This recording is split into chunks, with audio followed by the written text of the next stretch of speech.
What's going on, everybody? It's Cooper and James, and we are from the back pins. It's a Monday night. North Dakota has had some interesting weather. How's the weather been down your way, James, down there in Arkansas? It's been pretty windy, but pretty nice in the 70s and 60s. And y'all, I'm glad I live down in Arkansas. Y'all live up there because my body does not like the cold, my friend. So it kind of depended where you were. Like where I live, it was pretty nice over the weekend. There was like tornado warnings and stuff like that. But where I was at over the weekend, we had a blizzard and we lost power. So, yeah, you're really getting the best of both worlds up here. You know, it's late enough in April. We're not, we get snow once in a while, but it's not pleasant. That's for sure. So enough about that. It was a pretty good weekend. The PBR tour, they had a velocity tour event, and then they had their UTB in Nampa, Idaho. There's only one event left, so it's crunch time for these guys that are trying to win a world title or trying to qualify for the world finals. There's not a lot of time left, not a lot of bulls left, but we got a lot to talk about. So we'll quit messing around. Grab them slides, boys, because we're coming at you from the back pins.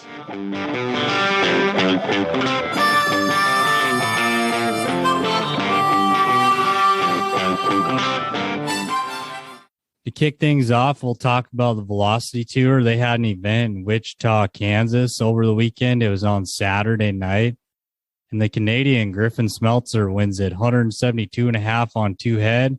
He earns 38 world points. This is a guy I don't know a ton about, but obviously he can ride a little bit if you're going to win a Velocity Tour event, huh, James? Oh, yeah. And I'd seen this kid a lot, and I watch a lot of the Velocity Tour events just to prepare myself for the rank ride fantasy stuff, because those guys are coming eventually to the UTV, so you better be familiar with how they ride and which bulls you think will fit them, etc. Yeah, it's never a bad thing to be prepared when you get new guys on tour, no doubt about it. I just haven't had a lot of time to watch Velocity Tour this year, unfortunately, but you're always going to see some guys that you can see the talent, and if you know what you're looking for 2-3 years down the road, they're going to be marquee names on the UTB tour. That is, no doubt about that.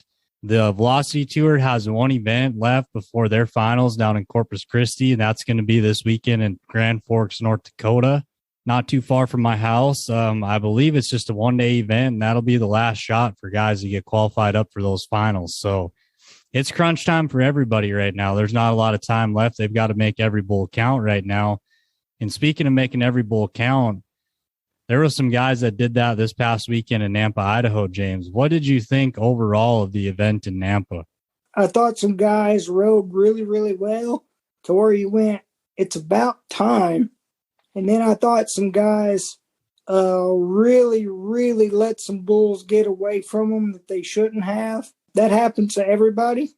And it's bull riding, not basket weaving. There's no guarantees, but I really feel like there were a couple of matchups that really the guys just let get away from them. They need to go either back to the Velocity Tour or go to the practice pen or something and fix whatever the issue is and go back to it, because obviously they're talented enough to ride those bulls. And no, they're not supposed to ride every bull they get on, but there's certain ones that I call the layups, or as close to a layup as you're going to get on that tour. And if you can't ride those particular ones, then maybe it's time to go back down to the Velocity Tour, or at the very least go to the practice pen and get your confidence where it needs to be. So let's start off with Nampa with the 15-15 bucking battle. There's a tie for first place, it looks like. Luciano de Castro was 90.5, and so was Eli Vassbinder. Eli had a bull that I didn't know a ton about, and he put it all over him. 90.5. The bull score is only 43.5. So Eli got marked quite a bit above the bull on that deal. And Luciano rode homebrew from the pages for 90.5. I believe he took a dirt nap after that deal too, if I'm not mistaken. Is that right, James? I had heard that, but I did not catch the broadcast of the 15-15, so I can't speak on it exactly, but that's what they had said in the broadcast on CBS Sports Network on Sunday night. They'd said they're glad to see him back this soon after the nap that he took in the arena. So I'm assuming it was pretty gnarly. and they both earned 54 world points for their efforts. And the only other guy to get one rode in the 1515 was Dalton Castle. Dalton had Manaba of the pages as well, and he was 88 and a quarter. And Dalton, I thought, had a pretty good weekend overall. We'll get into more about that later as we keep talking about it, but his pick in the short round really showed me where his head's at. He's definitely feeling himself, no doubt about it.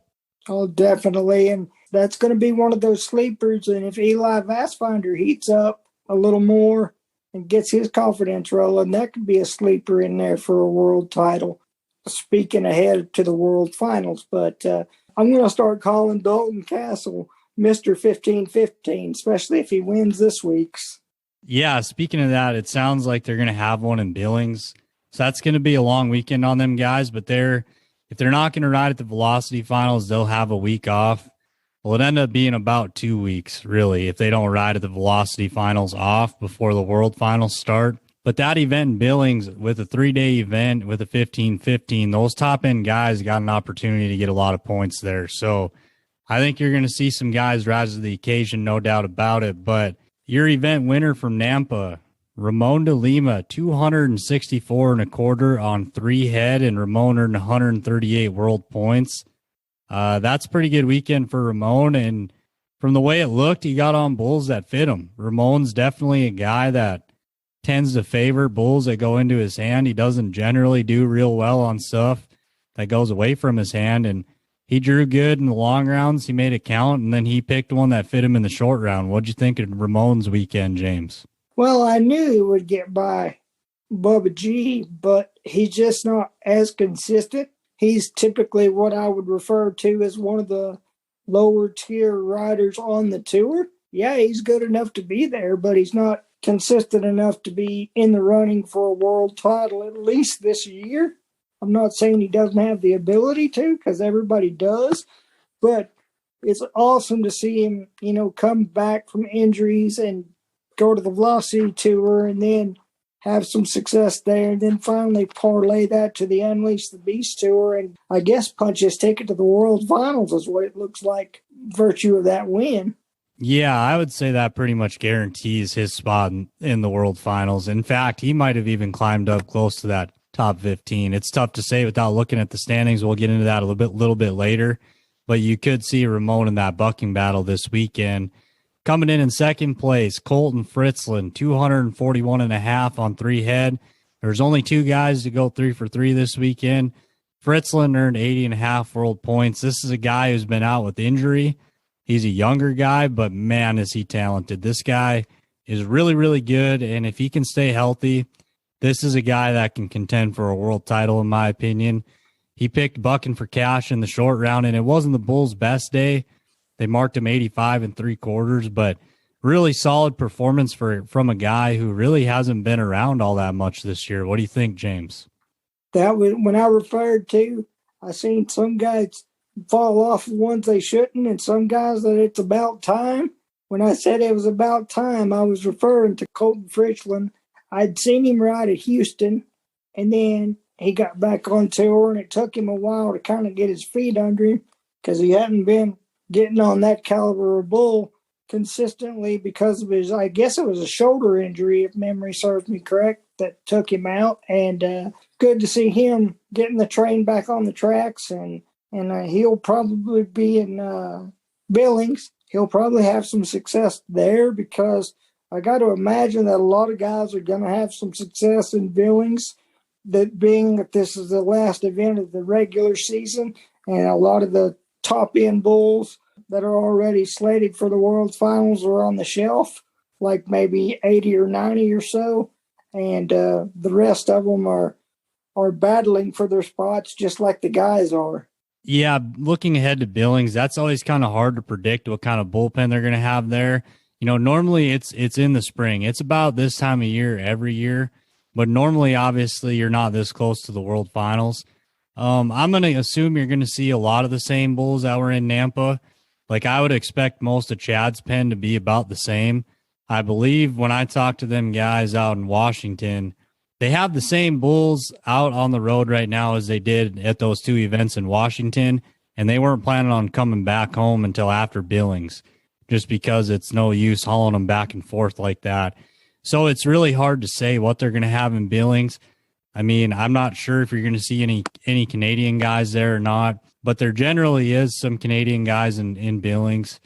So it's really tough to say. You don't know if you might see a world title contending type bull there to try to get his average up and get in that race. It's really hard to know what they're going to have for bulls in Billings as of right now until the draw is released. But moving on to more results from Nampa, Kaique Pacheco comes in third, 176.5 on 2 head, 81 world points earned, and just another solid weekend from Kaique. He comes into the short round in the lead. He picks Pookie Holler, a bull that he's had some success on. He's ridden him this year, and the bull had an outstanding day, 46.5 from that bull. That's definitely going to help him in the Bull of the Year race. James, what did you think of the Iceman? I know you've been on this guy lately. What did you think about his performance in Nampa? Again, it was one of those situations where you were talking about Dalton Castle earlier. There's easier bulls to pick to just get a score when that's all you need to do coming in the number one spot. But I don't know that he was the rankest bull there, obviously by numbers, but I don't know that he was the rankest, hardest one to ride just in general. But I do know the effort was there. It was over 6 seconds, near 7 second range, 6.5, something like that. And they were both swinging for the fences, and we were about to go 95, 96 points, I feel like. But it just didn't work out, and that's the way it goes. Nothing will phase Kaique. He looked healthy coming off, so we're going to roll into Billings and then probably Corpus Christi after that because he's a world champion, so he'll automatically get an invite. Depending on how they break up Billings, I had heard a rumor that they're going to have 50 guys again, and so I'm thinking that it might be like Albuquerque, but I hope not. Yeah, I guess I don't know, and that's something that we aren't going to know until the PBR really releases the draw. They're not in a hurry to release that stuff, so I wouldn't be shocked if they do expand the format a little bit. It would be, just to give those guys a little bit of a break instead of having to get on, 5 bulls to win the event. If you're in the 15-15, if they split that format up, it brings it down to 4. So, I mean, it takes one less bull away, a little bit easier on the guys. So I could see where they would go that route for sure. Coming in fourth place in Nampa, Lucas Davino, 174 on 2 head. He earns 51 world points. Really solid weekend from Lucas. And he's kind of an under the radar guy. In my opinion, he doesn't get the headlines that some of the other guys get, but he's definitely really solid. He had a really solid weekend. Don't you agree? Yeah, he sure did. And I don't know if you've seen it, but I did. He rode Juju in the championship round. He just slapped him. His confidence has got to be high coming into Billings. Yes, I did see that. He had Juju in the short round, and he was making a good ride. Like you said, he just slapped him. Right, it was right in the beginning of the ride, too, if I remember right. But still sat up, finished him, and that's good for a guy's confidence. Yeah, he didn't get the result he wanted, but it shows you that his head's in the game to go out there and finish that bull ride. There's a lot of guys that would have just taken the opportunity to get off at that point. So shout out to Lucas Davino. Really solid weekend, and I expect him to continue that success in Billings next weekend. And rounding out your top 5, Dalton Castle. Now, this is a guy that I was pretty impressed with over the weekend. He did only ride one bull in the actual competition. He rode that 15-15 bull. He finished in 5th place with 91.5 points. He earned 46 world points. But what impressed me the most is he makes a really good ride in the long round on Saturday. And he had a pretty good pick. He had the 5th pick in the draft. And he goes out there and picks Liston. I'm not sure what made him want to pick that bull. That bull's one that guys really tend to not get along with. And he stepped up there and picked him. And that tells me that Dalton's really feeling good about his riding right now. And he's a guy that could be really dangerous if he's feeling that confident. What do you think, James? I can tell you exactly why he picked that bull, because I think he might be one of very few in the locker room that honestly actually believes with his whole heart that he can ride that bull. And he gave it all he had, but that bull is just very underrated, very undermarked bull, in my opinion. And he's just a handful, hard to get by. I've never actually seen him ridden myself. Have you, Coop? He's been ridden, but I can't remember the last time. He hasn't been ridden this year. And you don't make a 6-time world champion in Sage Kimsey, or 7-time world champion in Sage Kimsey look like a rookie very often. And he did that at the American qualifiers in Fort Worth. And that stands out to me every time I think about that bull, is how easily he dispatched one of the best bull riders we've ever seen, regardless of the association. What stands out to me about that bull, besides the fact that he bucked off Sage, like you said, is that bull plays the game.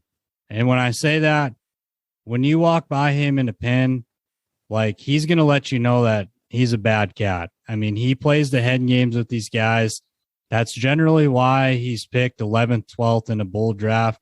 He's a big, strong bull. He's got a lot of power, and he plays the game. He's mean. He's the whole package. That's one that I thought could have had a chance going into this year to get up in that Bull of the Year race.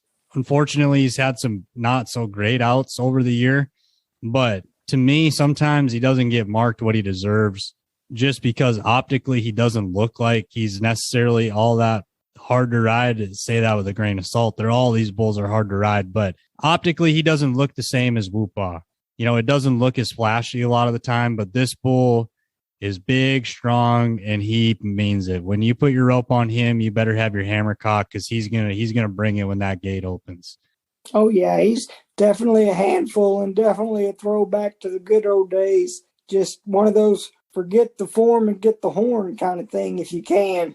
So that'll about wrap up our talk for Nampa. We'll just go over briefly the world standings. There wasn't a ton of changes. The top four pretty much remains the same. It's still JRV up at the top. Realistically, that gap is getting a little wider between Jose Vitor Leme in the top three. Kaique is sitting in third. He's about 120.5 points behind JRV. Yeah, and Dalen's sitting up there in second. He's about 89 points behind JRV. This is still anybody's ball game, folks. This is going to be a battle till the last day of the World Finals. I mean, realistically, there's still a bunch of guys mathematically that have a chance. And there are some dark horses that I think could definitely get up into the top 3 to 4 by the time the World Finals starts. So I'm excited to see how this race plays out, no doubt about it. And they say every year, this is the best race ever. This is the best race ever. But, with the shortened season and everything like that, I really do think this will come down to the last bull in the championship round on Sunday, or whatever day of the week they decide to end this thing in Fort Worth. It's usually a Sunday, so we'll call it a Sunday until verified otherwise. Actually, they said there in an article, like the top 17 logistically had a chance just because of the extra 2 rounds. There's 8 rounds this year instead of 6. And so you got to play that into a factor, but that also helps the guys like JRV and Jose Vitor Leme and Kaique Pacheco, and also Dalen Swearingen. There's also drafts in the finals. So there's a lot of things that can happen that has to go a guy's way, whether you're JRV all the way down to the last guy that's got a chance. Everything's got to fall into place. Yeah, absolutely. It's going to be really interesting to see how that all shakes out in Fort Worth. And moving forward, it'll be interesting to see who rides at the Velocity Finals, who doesn't. There's a lot of bull riding left, no doubt about it. But let's just touch on this Bull of the Year race real quick. The top 4 have stayed the same. Pookie Holler actually raised his world average with that 46.5 point out. He's now only half a point behind Whoopah, and he's less than that behind Riding Solo, so he's sitting in third. If either one of those 2 bulls falters down at Fort Worth and Pookie Holler has a day like he had on Saturday night, do not count this one out. This is still a race with these bulls. I would say realistically, the top 4 still have a chance, depending on what Whoopah and Riding Solo do at the finals. If they put up 2 good outs there, it's going to be tough to catch them. But if either one of them falters, those bulls sitting in 3rd and 4th can definitely make up some ground. Coop, with that said, I guess we should move on to our rank ride fantasy portion of this podcast. Rank Ride Fantasy Bull Riding is free to play in 2022. Make your picks for PBR riders and bulls and get in on the action. The year-end champion will receive a VIP trip for two to PBR World Finals in Fort Worth, Texas, and a custom Rank Ride Bragging Rights buckle. Follow Rank Ride Facebook and keep up with great giveaways on the Rank Ride Fantasy Instagram page. Rank Ride Fantasy, your connection to the Western lifestyle you love. Sign up to play free at rankridefantasy.com. You can find more about Rank Ride Fantasy at www.rankridefantasy.com, at Rank Ride Fantasy on Instagram, Rank Ride on Facebook, and Rank Ride TV on YouTube. James, what are some things you're taking away from Nampa, Idaho, and going to use next week for the Billings, Montana event? Well, it just depends on the format. If it's a format like Albuquerque, I may just have to throw my hands up and play the guessing game. And I hate to do that because I'm in the year-end championship race. The leader may have put it out of reach for me, though. I don't know the point spread as far as that goes at this point, and I don't really care. All I can do is my best, and the chips fall where they may. But as far as my strategy goes, it just depends. If they have a normal 3-day event with a 15-15, then, I have some sort of an idea of what guys I may pick and what guys I may not. But being in the top 3, I'm just looking for scores and as many of them as possible at this point. Yeah, you're honestly in a position you kind of got to go for broke. I mean, I can't get there, so I'm going to pretty much play it like I always do, but you're in a position where you've got somewhat of a shot. You're pretty much going to have to go for broke. It's tough to say till we know the format. If it's a normal deal, I'm guessing we'll know the first 2 bulls they get on probably. If it is an expanded format, it's going to be really tough. Like I said, just tough to really get a big game plan going until you know that format. Just based on how guys are riding, though, I mean, there's a lot of good guys to pick. Really, in my opinion, Tier 1, there's not really a bad guy to pick right now. They're all riding pretty good, and they all have their positives and negatives. So for me, it's going to come down to what bulls they draw. I mean, if you think about it in probability standpoint, a guy that out of Tier 1 that's probably due for a good weekend is Dalen Swearingen, in my opinion. Just because he's had a rough little stretch here, he hasn't been doing super hot the last month. And I think Dalen needs to get the train back on the tracks before the finals down there in Fort Worth. I agree with that, but I also think Dalton Castle's due more than just a 15-15 bucking battle win. I feel like as well. Eli Vastfinder's coming on. He moved up to the top 10 in the world standings last week. So, depending on what he draws, that might be a guy that you go with. And for those that don't know, I'll let y'all in on a little secret. For those that have just now started to play, like Bubba G was out twice, you get 2 bull scores. So if you know a bull's going to be out twice for sure, even if you get a bull that can score way up there in the 45s, 47 range, that's usually only a 1-out deal. But if you can get 2 43s, that's going to beat a 47 any day of the week. So anybody that hasn't played that much and hadn't really thought about it, there's your tip. Yeah, 2 bull scores out of any bull is going to help you out. The tricky part about that is, especially at 2-day events, it's pretty hard to know. You're really just taking an educated guess. But when you look at short round type bulls, generally they're not going to go twice. There's a few exceptions out there where they will, but generally the really high end bulls are only going to go once in a weekend. But a 3-day event like that, there's going to be a lot of bulls that are going to get used twice in long round situations. And you could see that lower end of short round bulls go twice. It really just depends on what the contractor thinks is best for that bull. I mean, with Ranked Ride coming down to the end of the season, I'm just going for an event win. I can't win the year end. So it's just really going to depend on the draw for me. I think there's guys that are riding well, and I'm going to probably stay with those guys. The trickiest part I'm running into is when you get down to Tier 3, it's really tough right now. It's just hard to really get a game plan. Like, I think Ramon de Lima was in Tier 3 last week, but it's so tough for me to pick a guy that I think literally has no chance to ride a bull going away from his hand. That's just my opinion, and he might do it this weekend or whatever. But Ramon de Lima, guys like that, I just can't bring myself to pick them. I agree. I picked a guy that I wouldn't normally pick just based on his draw, because I feel like everybody there on the Unleash the Beast series should ride that Dragon Up bull. He's got all the talent, all the timing in the world, and everybody there has all the talent in the world or they wouldn't be there. I'm not going to harp on the guy too hard that got on him. I'm not even going to mention his name because, he may be injured or something and just dealing with some injuries. I know that he was supposed to be out a lot longer, I think, originally than what he actually was. So I think injuries may have had a lot more to play into that factor than just riding ability. And I'll go ahead and say it. For those that don't know and hadn't watched it, it was Wyatt Rogers. And you don't win 2 or 3 Velocity Tour events and not have the talent to win or place consistently on the UTB level. So I'm not going to harp on him too hard, but I picked him because I really felt like he had a really, really solid chance of riding both of his bulls and making the championship round. And that's what I was looking for with bull score, or just scores in general, bull scores and rider scores, because that's how you win. Yeah, it's tough when guys don't ride ones that you expect them to. But at the end of the day, that's the name of the game. That's bull riding.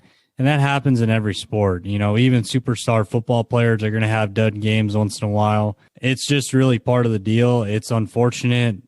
Like you said, when you see a bull like that, guys tend to have a lot of success on them. It doesn't really matter if they're left or right-handed. It just didn't work out for Wyatt this past weekend, and that happens. But yeah, there's not a lot of time left in the rank ride season. You're talking one event. I mean, it's time to go for broke.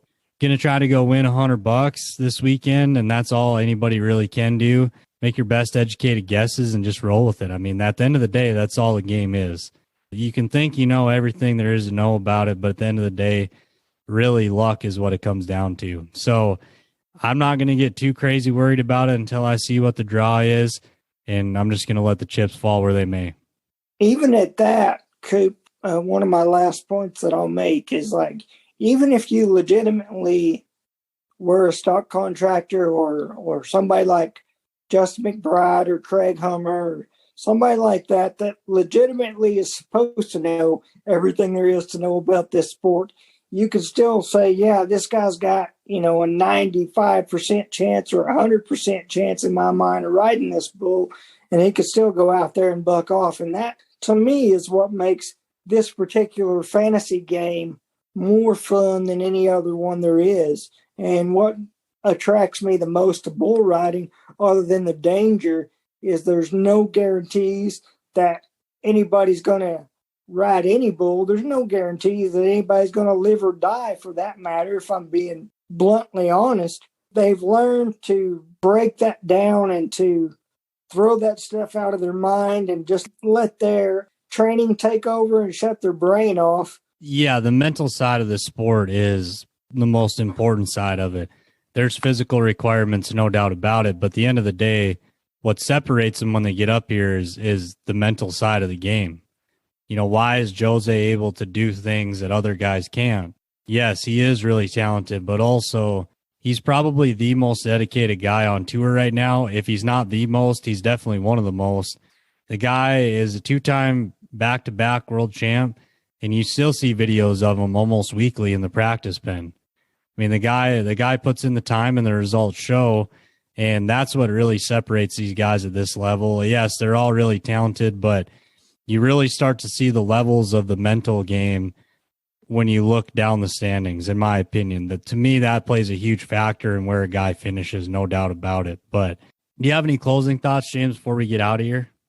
Oh, well, absolutely. I'm just grateful to be kicking still and improving day by day. So everybody out there listening, thank you all for the prayers and the buying T-shirts, and everybody in the rodeo industry that's come together and raffled off some bucking bulls and all that. Thank you all so much. There's so many people I could thank, but I don't have enough time to thank everybody. You know who you are. You know that I love you, and I appreciate it. And I love each and every one of you that are listening to our podcast. Feel free to hop on our Facebook page or our Instagram page and, rate us and leave some feedback and let us know how we can improve each segment, not just the entire show, but each segment. How can we help the other rank ride players want to listen to this so that they can get better at it and earn more money themselves and tell their friends to play and help it grow? But how can we also help the sport grow on top of that by getting more and more people to listen to our podcast who may have not ever heard of bull riding until they just stumbled onto this because maybe they know Cooper, but they don't know anything about bull riding, or maybe they're in the truck with somebody that listens to our podcast. Little simple things like that. But I won't keep you all much longer. Just remember that every day is a gift from God, and what you do with it, quite simply and honestly, that's your gift back to Him. God bless. Coop, the floor is yours, buddy. Heck yeah, man. Thanks, James. I agree with everything you said. We're always open to feedback. Let us know what we can do better to make this as good as it can be for all you guys that listen. We appreciate everybody who tunes in, even if it's not every week. We appreciate you, no doubt about it, and let us know what we can do to try to make this better for everybody. But other than that, you can find us at From the Backpens on Instagram, From the Backpens on Facebook, From the Backpens on YouTube, and my email is Cooper, COOPER, from the backpens @gmail.com. You can find out more about Rank Ride Fantasy at www.rankridefantasy.com, at Rank Ride Fantasy on Instagram, Rank Ride on Facebook, and Rank Ride TV on YouTube. It's definitely going to be an interesting end of the season, and as we get closer to the World Finals and the team draft, we'll definitely do some stuff to cover that, and we'll probably do a little bit on the Velocity Tour Finals as well once we see who's going to ride in it and who's not, because that will play a factor in the world title race, no doubt about it. So it's going to be a really exciting month of May here for the PBR and the fans. There's going to be a lot of bull riding to be had in May, and there's going to be a lot of big time moments, no doubt about it. I think it's going to be cool that the World Finals is going back to 2 weekends. They used to do that a lot back in the 2000s, and it's something that I really enjoy. It's more action for the fans. It gives the guys more opportunity to close that gap for the world title race and the Rookie of the Year race and the Bull of the Year race. It's all going to play a big factor. It's going to be an exciting month, no doubt about it. But until next time, you guys have a good one and come back and visit us again from the back pens.